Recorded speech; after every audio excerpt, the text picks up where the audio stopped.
At ayun nga, bumalik tayo sa Dollar Tree na to. At baka nag-restock na sila dito dahil every Friday, Saturday sila nagre-restock dito. Yun ang sabi sa akin ni ate dati. So samahan nyo ako at tara, mag-hunting uli tayo dito. So punta tayo dito sa may toy section nila. At titingin tayo. Wala na, napagkuhanan na to.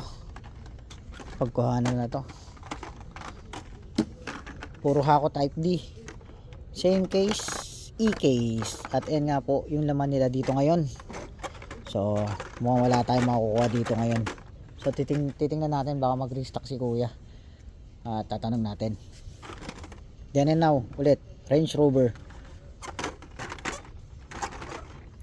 Tingnan natin, baka may Cyber Quad dito ulit. Kasi sa kabila nakakuha tayo ng Cyber Quad. So yun nga, hindi tayo papala rin dito ngayon sa Dollar Tree na to. Pero nagre-restock si kuya eh. Tanong natin.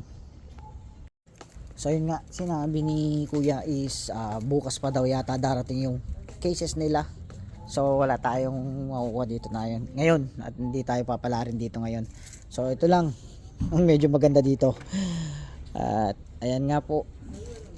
So babalik tayo dito Sabado ng gabi siguro.